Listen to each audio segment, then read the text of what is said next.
श्री नीरज डांगी जी। बहुत बहुत धन्यवाद उपसभापति महोदय।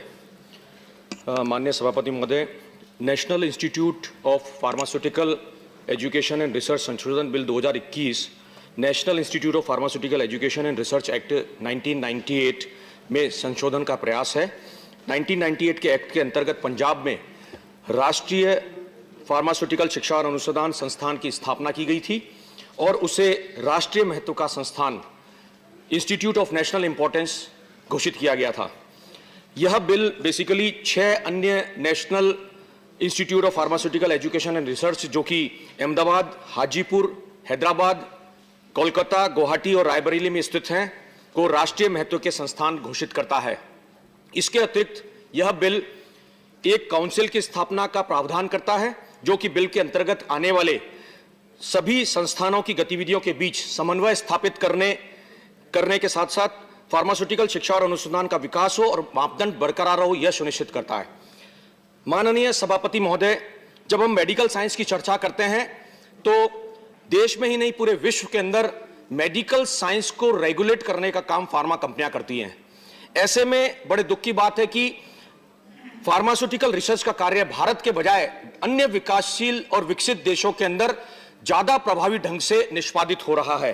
अतः भारत में भी in pharmaceutical education and research पर अत्यधिक ध्यान देने की आवश्यकता है। यह संशोधन बिल लाया जाना निश्चित रूप से अत्यंत आवश्यक है, लेकिन इसमें जितनी भी कमियां हैं उनको दुरुस्त किया जाना भी आवश्यक है और इस बिल का सही मायने में देश को लाभ मिल सके, यह सुनिश्चित हो।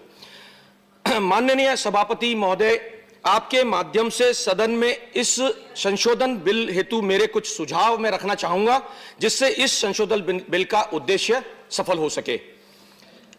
रसायन और उर्वरक पर स्थायी समिति की 23वीं रिपोर्ट के अनुसार नाइपर अधिनियम के तहत 7 संस्थानों में संयुक्त वार्षिक इंटेक क्षमता केवल 1185 है, जिसमें 1000 स्नातकोत्तर छात्र हैं और 185 पीएचडी छात्र हैं। हमारे देश की विशाल जनसंख्या को देखते हुए नाइपर्स की संयुक्त वार्षिक इंटेक क्षमता को निश्चित रूप से बढ़ाया जाना चाहिए ताकि अधिक से अधिक लोगों को फार्मास्यूटिकल शिक्षा और रिसर्च का लाभ प्राप्त हो सके। भारत को विश्व की फार्मेसी के रूप में जाना जाता है, लेकिन दुनिया भर में लाखों लोगों को सस्ती और कम लागत वाली जेनेरिक दवाएं भी आपूर्ति करने का कार्य भारत करता है। लेकिन उसके बावजूद भी जो है इतनी कम सीटें, ये मैं समझता हूं कि इस पे पुनर्निर्णय होना चाहिए। भारतीय दवा क्षेत्र की क्षमता को देखते हुए राष्ट्रीय महत्व के संस्थान माने जाने वाले 7 संस्थानों में वर्तमान सीटें पर्याप्त नहीं हैं। इन संस्थानों में इन सीटों को बढ़ाया जाना अत्यंत आवश्यक है। भले ही सभी नाइपर्स को राष्ट्रीय महत्व के संस्थान के रूप में घोषित किया गया हो, समिति की रिपोर्ट के अनुसार नाइपर्स के बीच इंफ्रास्ट्रक्चर, सिलेबस, कैंपस एरिया और एकेडमिक एंड रिसर्च आउटपुट में भारी असमानताएं मौजूद हैं। ऐसी स्थिति में हर मापदंड के लिए मानकों को स्थापित किया जा सकता है ताकि यह सुनिश्चित हो सके कि प्रत्येक नाइपर राष्ट्रीय महत्व के संस्थान के स्टैंडर्ड्स को पूरा कर सके।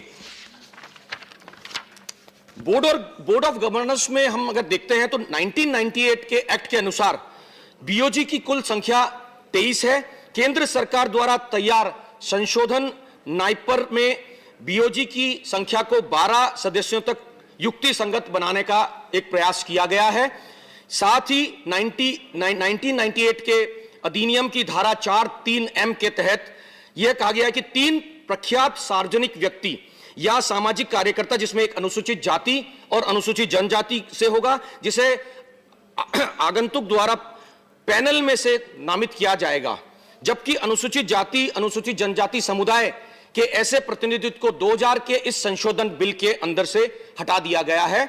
इस तरह की चूक पर पुनर्विचार किया जाना चाहिए और अनुसूचित जाति, अनुसूचित जनजाति के कम से कम एक व्यक्ति को बोर्ड ऑफ गवर्नर्स में शामिल किया जाना चाहिए और इस उद्देश्य के लिए विधेयक में उपयुक्त प्रावधान किया जाना चाहिए, भले ही प्रस्तावित संख्या को बढ़ाकर 13 ही क्यों न कर दिया जाए। सामाजिक समावेश की दृष्टि से कम अनुसूचित जाति और अनुसूचित जनजाति समुदाय के किसी एक पब्लिक पर्सन या सोशल वर्कर को बीओजी में शामिल करना बहुत महत्वपूर्ण और संस्थान में निर्णय लेने की प्रक्रिया में भी ऐसे समुदायों का समान प्रतिनिधित्व अत्यंत महत्वपूर्ण है और इससे सामाजिक समावेश भी संभव हो सकेगा। बिल के अंतर्गत सभी संस्थानों की गतिविधियों के बीच में समन्वय स्थापित करने के लिए एक काउंसिल की स्थापना का प्रयास किया गया है, जिससे फार्मास्यूटिकल एजुकेशन एंड रिसर्च का विकास तथा मानकों का रखरखाव सुनिश्चित हो। बिल में प्रस्ताव है कि काउंसिल के सदस्यों के रूप में 3 सदस्य मेंबर ऑफ पार्लियामेंट को शामिल किया जाए, परंतु काउंसिल में सदस्य के रूप में वे सांसद जो नामित सदस्य होंगे वो उन्हें मेडिकल या फार्मास्यूटिकल क्षेत्र का पूर्ण अनुभव हो, यह सुनिश्चित भी किया जाना चाहिए। इस बिल में संशोधनों या उसके अंतर्गत निर्धारित नियमों द्वारा अनिवार्य यह किया जाना चाहिए। डायरेक्टर्स की नियुक्ति के संबंध में इस बिल में बोर्ड ऑफ गवर्नर्स को यह अधिकार दिया गया कि भारत के राष्ट्रपति की अनुमति के पश्चात वे लोग जो है डायरेक्टर्स की नियुक्ति कर सकेंगे, जबकि नाइपर का model Indian institute of technology IIT के आधार पर किया गया है। ऐसे में इसके अंतर्गत काउंसिल भारत के राष्ट्रपति की मंजूरी के बाद ही डायरेक्टर्स की नियुक्ति करता है, तो नाइपर्स में भी इसी तर्ज पर जो है काउंसिल जो है उसको भारत के राष्ट्रपति अनुमति दे और उसके पश्चात इनकी नियुक्ति काउंसिल द्वारा की जा सकती है। ऐसा मैं समझता हूं कि संशोधन होना चाहिए। काउंसिल की स्थापना के तहत काउंसिल का संयोजन एवं बोर्ड ऑफ गवर्नर्स के सभी पद केंद्र सरकार या केंद्र से संबंधित ही है। राज्यों का कोई भी प्रतिनिधित्व जो है काउंसिल या बोर्ड ऑफ गवर्नर्स में कहीं भी शामिल नहीं किया गया है। मैं समझता हूं कि ऐसी परिस्थितियों में राज्यों के लिए इन इंस्टीट्यूट्स द्वारा क्या कदम उठाए जा रहे हैं, क्या कदम उनके पक्ष में है, क्या कदम उनके प्रतिकूल है, यह राज्यों के लिए जान पाना मैं समझता हूं कि नामुमकिन सा साबित होगा। इसलिए ऐसे में आवश्यक है कि काउंसिल या गवर्निंग बॉडी में राज्यों का प्रतिनिधित्व भी केंद्र सरकार को सुनिश्चित करना चाहिए, जिसमें राज्य सरकार के प्रतिनिधियों के साथ साथ राज्य के विधायकों एवं अन्य जनप्रतिनिधियों को भी इसमें council of board of governors में शामिल किया जाना चाहिए। यद्यपि 7 नाइपर प्रस्तावित किए गए थे, लेकिन सिर्फ पंजाब स्थित मोहाली नाइपर ही स्थापित हुआ है, जिसका कि कैंपस बनकर के पूरी तरीके से तैयार हो गया है।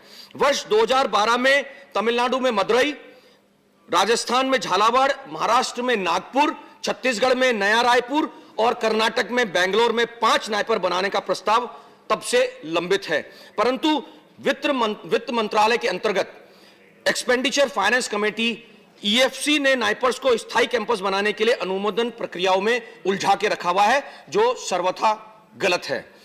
वर्ष 2015-16 के केंद्रीय बजट भाषण में 4 राज्यों में नाइपर्स स्थापित करने की घोषणा की गई, जिसमें छत्तीसगढ़, राजस्थान, महाराष्ट्र एवं तमिलनाडु राज्य शामिल हैं।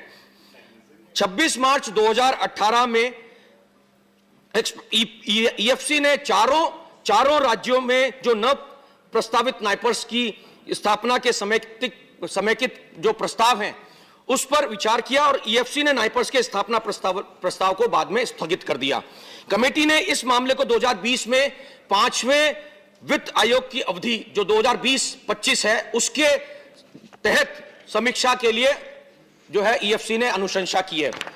माननीय उपसभापति महोदय, मेरा मानना है कि कोरोना महामारी के पश्चात अब देश को यह समझ लेना चाहिए कि मेडिकल फील्ड में और रिसर्च के अंदर हमें जो है अत्यंत आवश्यकता है कि देश इसमें उत्कृष्ट कार्य करे और ऐसी स्थिति के अंदर देश के वित्त बजट को भी इस क्षेत्र के अंदर जो है पूरी तरीके से सही रूप में उपयोग में लाया जाना चाहिए, ताकि ऐसी विकट परिस्थितियों में देश जो है ऐसे महामारी जैसी चीजों से, ऐसी परिस्थितियों से डट करके मुकाबला कर सके, लड़ने में सक्षम हो सके। मदुरई नाइपर में शुरू में वर्ष 2011 में स्वीकृत हुआ था, जो तमिलनाडु राज्य सरकार ने इसकी स्थापना हेतु 116 एकड़ की भूमि भी आवंटित कर दी थी और इसके तहत इंफ्रास्ट्रक्चर डेवलपमेंट के लिए 1100 करोड़ रुपए का प्रस्ताव भी वित्त मंत्रालय को प्रस्तुत कर दिया था। लेकिन पिछले 8 वर्षों से इस बर्खास्त प्रोजेक्ट पर किसी तरह की प्रोग्रेस आज तक नहीं हुई है। 8 वर्ष से यह ऐसा ही प्रोजेक्ट पड़ा हुआ है।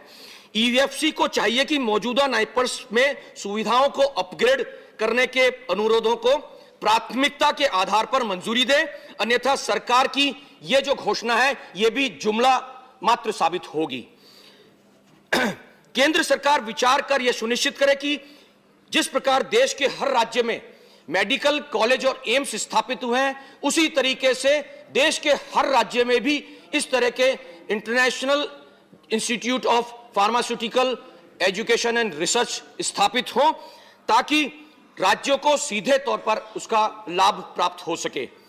जब हम स्वास्थ्य संबंधित क्षेत्र की बात करते हैं तो स्वास्थ्य के क्षेत्र में राजस्थान के मुख्यमंत्री श्री अशोक गहलोत जी अत्यंत ही संवेदनशील हैं, और यह मैं दावे के साथ कह सकता हूं कि अगर राजस्थान में जो है नाइपर की स्थापना की हम पहल करेंगे और मुख्यमंत्री से निवेदन करेंगे तो निश्चित रूप से वो बिना हिचकिचाए, एक क्षण गवाए बिना नेशनल इंस्टीट्यूट स्थापित करने के लिए भूमि आवंटन को निश्चित रूप से तुरंत प्रभाव से स्वीकृति प्रदान करेंगे।